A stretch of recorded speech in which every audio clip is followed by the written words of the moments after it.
How's it going? How's it going, Paul? Yeah, good. I can see you looking good. Yeah, Wonderful. nice. Yeah. How you doing, Patrick? Welcome to the Cybernaut Club podcast. Yeah, thanks a lot. Feeling awesome. Are you excited to be here? Yeah, pretty much. And I'll send you the tip via PayPal for all of Yeah, the enthusiasm. I know. I know. Honestly, it's fantastic to have you here. You've been booked in for a little bit now. So yeah, what are you here to tell us about? Yeah, I can tell you a little bit where I'm coming from. I can tell you a little bit what I've been doing so far, which So is quite a lot. so let's start with who you are and a bit Yeah, about your background. yeah, sure. Who is Patrick slash Thomas Grossmann? Yeah, thanks, Mark, for the hint. I've been born and raised in northern Germany. I'm 35 now, and so I live again where I grew up, very close by Hamburg. It's beautiful out here, a lot of forest and everything is lush green. So, but don't tell anybody that it's really Yeah, beautiful. Yeah, okay, because otherwise too many people might come. yeah. Keep it a secret. Yeah, No, it's beautiful up here, and well, yeah, I've been born and raised here. My parents worked really hard to allow me and my twin sister have a decent life. And so, yeah, I mean, I realized by the age of, I guess, 14, when most of the kids realize, okay, something's different, that school wasn't that much for me yeah. because it was, so conservative, and I'm more of a unconventional guy. And I No, really learned the hard way, you the hard don't way. say. Um, and so, yeah, no, it was great. I mean, in the end, I'm totally grateful for this whole thing that, teachers trying to shut me down and all that stuff that I was lacking back then in Yeah, ordinary primary and upper schools. I now found that's basically what really defines me now. Yeah, what I was craving for back then is what really 100% makes me today. So, all these kinds of different values that I lately realized are really important to me. I was lacking back then. That's why school felt so, uncool. And I would rather hang out with my friends because I could totally live up to my potentials back then with them. So, yeah. So you said that school was very conservative. So what was it? Very strict? The school that you went to?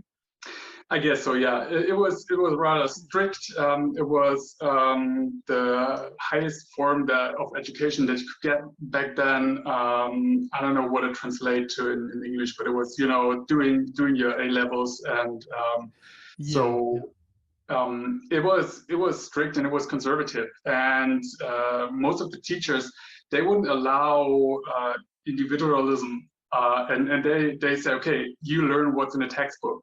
yeah, yeah.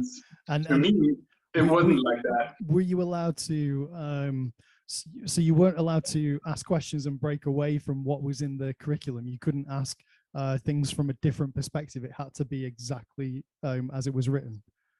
Yes, exactly. And I mean, the answers were more or less really set in stone. They didn't agree to have something different. Yeah, and me as a very creative person, trying to achieve the goal with less effort, Yeah, um, yeah. that wasn't accepted at all, man. that, that So that sounds very familiar yeah, to my experience. But I kind of I did half of my schooling in Ireland and half of my schooling in England. So I did primary school in Ireland, which was very strict, very you had a lot of discipline, and you had to have a lot of control over yourself in the classroom. Otherwise, you're in big trouble over there. And then when I came over here, it was totally different. Like, I was looking around at the other kids, they were like swearing at the teachers and throwing things and just doing whatever they wanted. And I was like, are you not worried? Like, are you not scared that you're going to get in trouble? They're like, nah, we don't give a shit. Like, we'll just do whatever we want. And I couldn't, it didn't take me very long to start acting like those guys yeah, yeah, yeah. when I moved over. Yeah, but then you also have the good comparison, yeah. And I wouldn't say that all that stuff that's in the textbook is wrong, but Yeah. you know, there should be room for those who just have a different approach. They, you know, let them be as they are, let them move in their pace. And if somebody is really that smart and they come up with the solution just, you know, right away, why should they sit there and you know, wait for the rest to do it as the teachers want them to do? So, and that's something that I just lately came up with and explained to myself why I am who I am today, and found that actually that's my strength, seeing the potential in people and then you know, adapting different techniques to have a proper solid conversation or whatever. Yeah, it's not that it has to be hello, my name is this and that and what. So yeah. Yeah. So so you have are you a teacher, or are you like, because you're thinking and you're reflecting about your life back in school and your education and the impact that that had on you. So how do you then how do you then apply that Mhm. to your working life, or did you follow a traditional educational path? Did you go to university, stuff like that? Yeah, it's great. It's yeah. I didn't do master or bachelor degrees. What I was looking for. Okay, let me put it back up. When I finished high school, then I had different options, and I could have gone for a bachelor degree in whatever. Teachers told me, "Oh, don't do any creative work because you know you'll end up a poor string on the street." And I was back then really into creative things, street art, and all that kind of stuff. So also following a little bit of the wishes of my parents, I did something solid first. Yeah, I applied to become a business economist in foreign trade, attended a business school. But then I jumped into a job that was challenging. It was in China. So the thing that I did, this business economist, was a dual study system where Yeah. I was working in a trading house here in Hamburg, very well trading house with different branches all over the world. And they were about to set up a new office in China, in Ningbo. And so they saw the potential in me and they made me work there and also train the new staff on the quality requirements and all that. And did you have to learn Chinese for when you were over there, or that were they, or I tried. did you I communicate tried a in little bit. German There was or? only Chinese people in the office. Yeah. Most of them were speaking proper English though. Okay. And So how was your English at that time? Did you do English at school? yeah, and I now reflected that I guess my English teacher was one of the coolest guys. So as the geographic teacher, and the art teacher was fine. So those are the three things that really define me nowadays as well. So it's really interesting, and Mm. that's, you know, coming back to your questions about teachers. I see a very big potential in people who teach others, and to me, only the role model teachers in these three faculties basically had a positive impact, whereas the other ones had a negative impact. Yeah. And so when me and my 14, 16-year-old me got those people in front of me talking, they were really role models, you know, talking somebody who, I mean, my geographic teacher, he told me stories that he was flying in a plane over Colombia in, you know, in a little Cessna or something. And, you know, this is what really got Yeah. me. And It is it's as a teacher here in the UK, you are meant to sort of protect your personal life and protect you know, your history, and just basically be like this you know, this corporate face of you know, the school or whatever, and not, you know, not be friends with the students at all.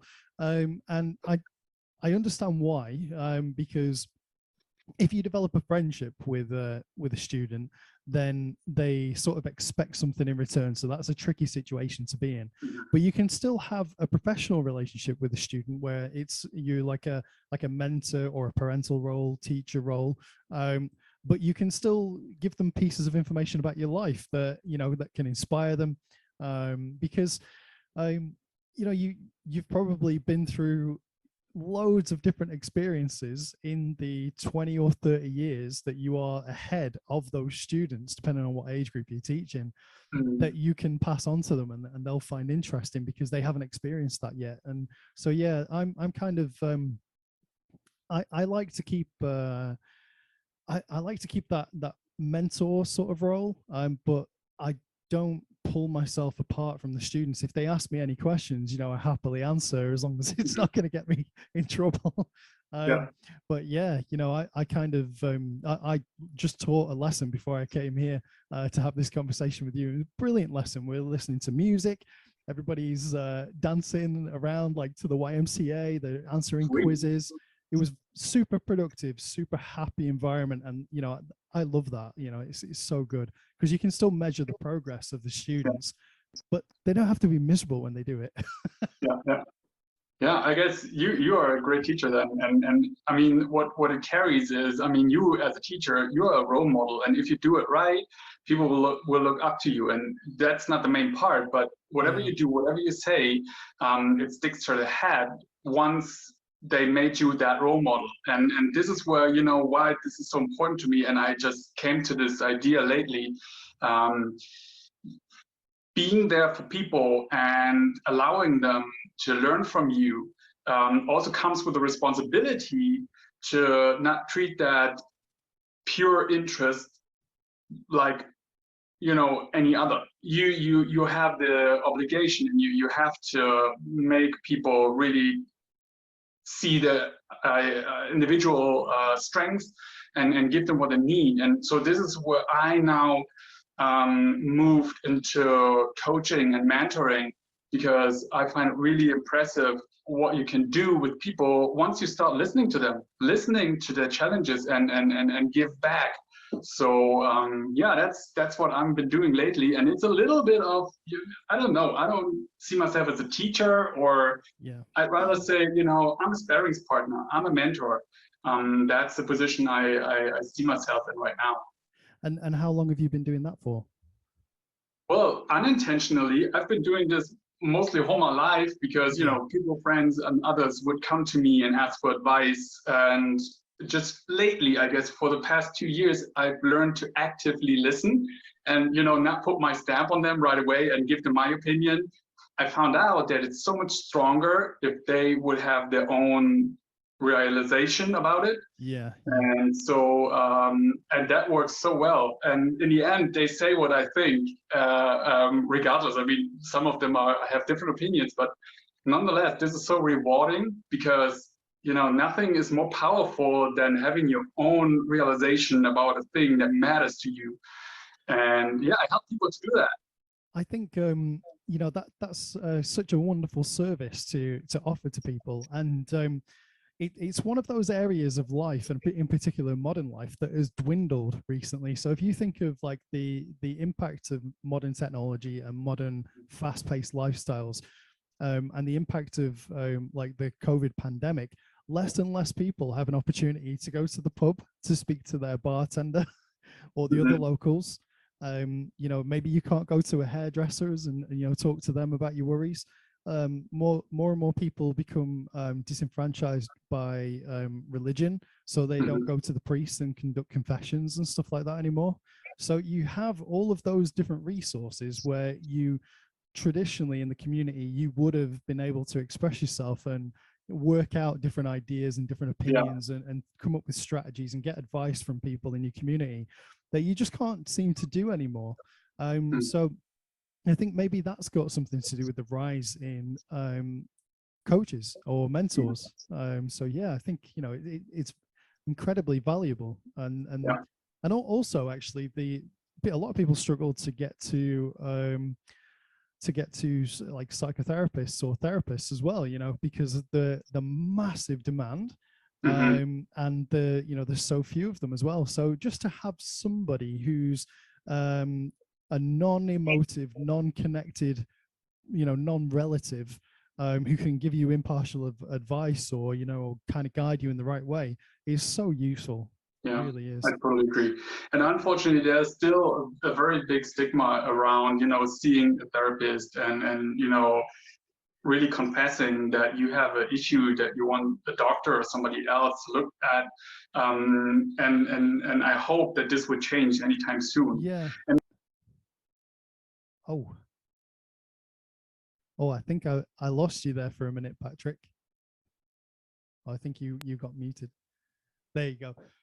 Sorry about it. Yeah, no, that's okay. It's cool. I can cut that. So, you were saying that you hope that in the future, you know, that will change. Yeah, I hope that in the future it will be as easy as, you know, see your regular house doctor and say, okay, something's wrong. I have these I don't know, bad thoughts or whatever. And what I basically started is one step before, you know, preventing that situation in a way where I help people to find out what they're really meant to be in order to grow that self-esteem and in order to also, you know, have your purpose very straightforward, like a lighthouse to guide at. Yeah. And so all the decisions and everything that you do in life becomes pretty easy to do because you know what you're doing it for. Yeah, you have your goals set, you have your values set, you know which direction to go. And so even the big decisions in life can be made so much easier once you know toward which direction you're heading. Yeah, and that's what I try to help people to understand and give them a hand doing that. And how, if there was anybody listening to this now who wanted to reach out to you to take advantage of your service, how would they do that? Have you got a website? No, it's all in the making. Since I was so packed with work, I'm in between 2 other jobs, and I'm doing plenty of stuff. So they could reach me on LinkedIn. Yeah, I was going to say they can reach you on LinkedIn. What I'll do, I'll put your link to your profile on this video. So wonderful. if anybody's watching, they can access that. So the other thing that we were going to talk about today was an environmental project. Is that right? Yeah, that's another thing that I've been doing. So I've been a globetrotter ever since I could think, and me and my wife, how big is your carbon footprint? Are you a bad boy? No, for the past 3 years, I haven't boarded a plane. You know, white chest, I'm all good. Yeah. And basically, I really love train travel, to be honest. Train travel or a rickshaw travel, those are the 2 modes of transport I like most. Nice. But, you know, being in places, I mean, also for work, I've been working in different kind of procurement positions ever since for more than 10 years now.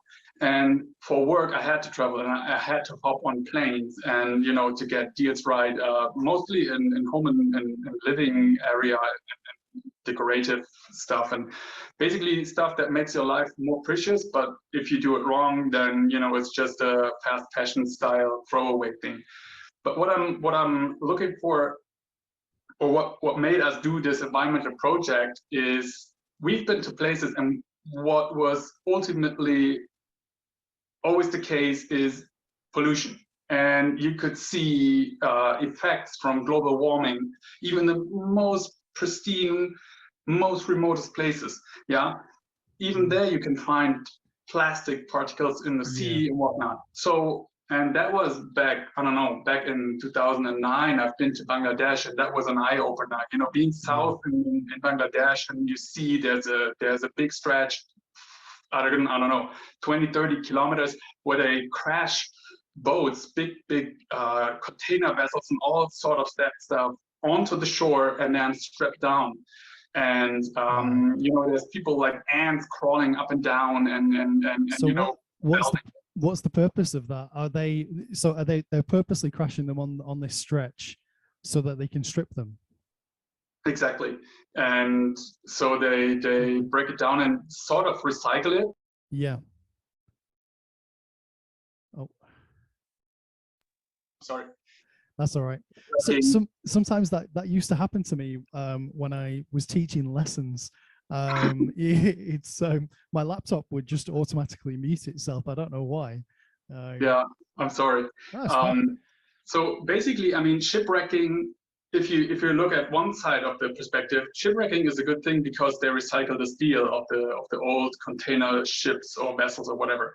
But then they do it right on the shore, and for sure, all the leftover gas The Yeah, yeah. diesel goes right into the sea. The sea is pitch black, Wow. and the people don't have any personal protective items, and you know, they slice it and break it down. So that was basically the moment when I thought, okay, hold on, something is wrong. And especially Bangladesh, where there is, you know, just in the capital, they have 3 or 4 paved roads. You see trash flying around everywhere, and not only in Bangladesh, there's plenty other countries. And then we came to the conclusion, my wife and I, that basically for most part, it's simply a lack of knowledge. Yeah. And here in Germany, we get that knowledge from kindergarten onwards. Yeah, our parents teach us, yeah, you put plastic in the plastic bin and all sort of stuff. Don't throw litter on the street. Close the tab. You know, all that basic stuff. And in very, Yeah, and very you also have really good incentives as well. So you have a lot of things still in glass bottles, like, you know, where over here in the UK they started to transfer a lot of things to plastic bottles, and then you have the where you drop it back off at the shop where you got it from, and you get a bit. It's like a deposit scheme or something. You have these machines, don't you? yeah. So yeah, we need more of those in the UK as well. They are in a lot of bigger places, bigger cities, and down south, but it should just be a whole nationwide effort, you know.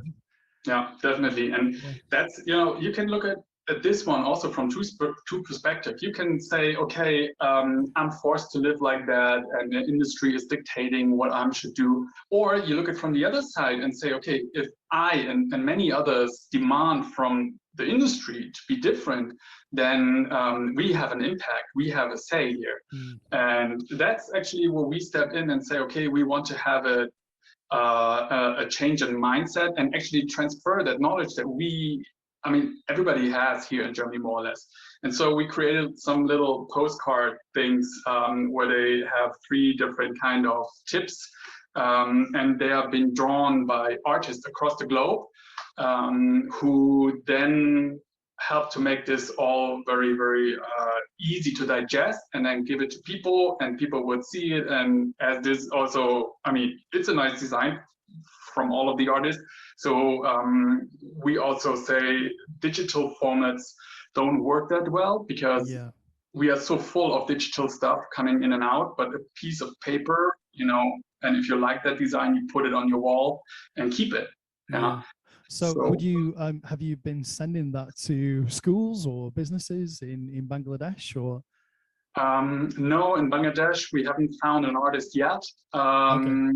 But so the basic idea was back then when we founded that project, that we did a trip across the globe and would go to where the artists are living, and then they draw it before we arrive, and then we distribute them to cafes and people on the street and restaurants and all sort of stuff. So are you still looking for artists now? Yes, I do. I do look for artists, and if there are artists out there who are either illustrators or comic designers or animators, anyone who's interested to do something good for Mother Earth, yeah, also hit me up. We are constantly looking for artists to get going. That's brilliant. I will. I'll tell all of my students as well, because I have some students who are really good at drawing. So right. yeah, I will tell them, but hopefully more people will see this as well. And you know, you should get some artists with some nice new input. But are you looking for entries from any particular countries of interest? No, because I mean, this is a global topic, and we can't have enough support. It's privately funded, so it's a non-profit thing, and we collect money as soon as we have an artist on hand. Sometimes it works that the artist has a company or whoever in the near surrounding who would like to act as a sponsor, so we'll put them on the rear side. Or if the artist has no connections or chances of funding, we try to collect some money here with friends and companies that we know in Germany.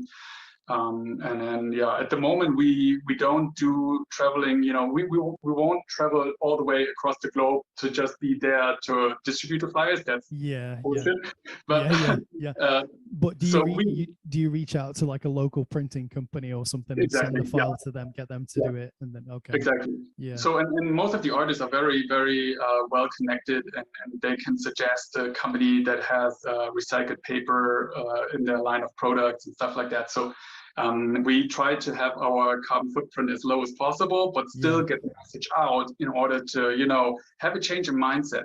And so the basic website that we had also, it crashed in the meantime, but it's about to run again beginning of next year. We would publish a tip, an environmental tip every week. So even for those countries or people who don't have that flyer access, they could still benefit from it because they constantly learn a little bit more and then they try. And very often we have incentives to also save some money while doing it. yeah. And so yeah, that's the If whole story. I was going to say, if you want, I can set up a page on my website on cybernaut.club, and you can take that, and I'll give you control, and you can update that if you want with environmental tips. Yeah. If you want to, while you wait for your website to come back online next year, or send me some of the resources or the tips, and I'll put them on there for you. Yeah. Sweet. Yeah. Thanks No a lot. worries. I'll do that. So does your environmental project do anything else as well as sharing knowledge and sharing tips? Like, are you planting trees, or are you buying land to protect it from deforestation or corruption or anything like that? Not yet. Not yet. And Yeah. I really want to focus on having people really focusing on well, trying things and adapt it to their lifestyle and have a little shift in habits. Yeah, and it's so it's like it's a very strong grassroots effort focusing on the people on the streets then, yeah. Yeah, exactly. Cool. Yeah. So other than that then, what else is going on in your life? Well, what else is going on? I'm in between two jobs. I'll start a new job in January. So I'm having a little bit of free time right now, and I dedicate that to write a book. It's going to be out, I guess, in January. It will be about happiness. It will be called Enjoy Life, the Happiness Playbook, where I give, you know, just an idea how to live a fulfilled life, how you can structure it, and with all the benefits that it comes with. And well, and there's you've got to have your face on the cover because your smile is amazing. So you have to have that. That's, you know, you're going to sell millions of copies if you have that smile on the cover of the book, for sure. Yeah, let's see. And well, yeah, I mean, like you, I am an ambassador for the Power MBA here in Hamburg, in Germany. So there's plenty of stuff going on there. We had a big event last month, and yeah, I saw you talking in Aaron for the World Records Have a Great Thing. I joined that too. Unfortunately, here in Germany, COVID rates are going up like crazy. So we had a in-person event planned, but we had to cancel it last minute. Yeah. So are you what's the situation there since like Angela Merkel has retired and now a different party is or is it the same party? Is it her party? No, it's a different one. They go to opposition now. So are they putting you guys in lockdown? Like your, you know, brother country Austria? Like, are you, you know? I don't see that coming. But it's really, I mean, infection rate is really skyrocketing right now. And everybody has to see for themselves more or less what they do, what they don't do. And there's today more restrictions being installed again. So let's see what kind of Christmas this is going to be this year. But you know, to me, I mean, COVID is so omnipresent and everybody's talking about it. And it is a virus that is really full of tragedy and bad things. But I also have to confess, to me, it also has something positive because it made me calm down a little bit, because it was the first time that now for the current job I had the chance to come to the home office to work from home. And that actually dragged me out of this crazy game, because it was medical products and PPE products that I'm working for at the moment. And it was so hectic for the past 2 years that only now this year, when there was a governmental law to put everybody in home office and work from home, that was the first moment when I really had the chance, to breathe in, reflect. And thanks to COVID, I have to say, it sounds very strange, but thanks to that, I really reflected on my life and came to the conclusion I have to change something, because otherwise I'll be burned out very soon. Yeah. And if it wasn't for COVID, then I would have never pushed the pause button and reflected, and it was the best thing I did in my whole life, I guess. I think there'll be thousands and thousands, if not millions, of people out there who have had this exact same realization as you. There's been a massive upsurge in online learning. There's what they call the great job migration, where millions of people are quitting their jobs and going for new roles, because a lot of people have realized that as far as we know, you've only got one life. This is not a rehearsal. There's no point being in a role or in a place where you're not happy. You might as well go and take this opportunity where you're in lockdown to reskill, look for a new job, reflect on where you've been, and move on to something new. And that's something that pushed me, to really take this podcast very seriously and start it. It's over the past month, it's mad. Loads of people are booking on. I'm really loving it. I'm enjoying meeting new people from all over the world and connecting with them and making new friends as well. And it's the best thing I ever did. I've been wanting to do this since 2018. And I was like, oh, maybe I need a friend to help me, or, oh, guys, do you want to come and do this podcast with me? Feeling like I needed support to do it. But this year I was just like, it's now or never. Like, let's go. Yep. I'm 40 in a couple of weeks, or next week or something is my 40th birthday. I was like, oh, wow. yeah. So yeah, 1st of December. So oh, wow. I was like, come on, man. Time is now. Like, Joe Rogan started when he was the same age. Let's see where I can get in the next 10 years. Maybe shoot me your nowhere, address. I sent you a little present for your roaring 40s, and so you have something for your next Cybernaut webinar here. So yeah, and I'm not sure how much time you've got today, but I may have to go again because I've got another class coming up. Yeah, but sure. would you like to come on again? Sure. Yeah. Just hit me up. I've got plenty of stuff to tell you. It's always nice talking to you. So yeah, just give me a second lap. Yeah, for sure, definitely. Like, I feel like we haven't even really begun to scratch the surface. It's like the tip of the iceberg, man. Yeah, I can tell that there's. I'm just warming up. Yeah. Well, what are you doing later? What are you doing later today? I'm gonna fetch my 2 sons in an hour, and then I'm gonna go to my twin sister and see their kids and her and stuff like that. But yeah, I don't know. I'm good for the rest of the week, so we can schedule another thing end of the week or something. Cool. Yeah. Well, I'll message you anyway, and we'll find a time and we'll do part 2. Okay. Wonderful. Yeah. So it's awesome to meet you and awesome to see your face. And I really want to spend an hour or really getting into everything that is Patrick Thomas Grossmann. I need to understand who this guy is. It's a universe, man. Going. I guess we need 4 or 5 sessions. Otherwise, definitely, yeah.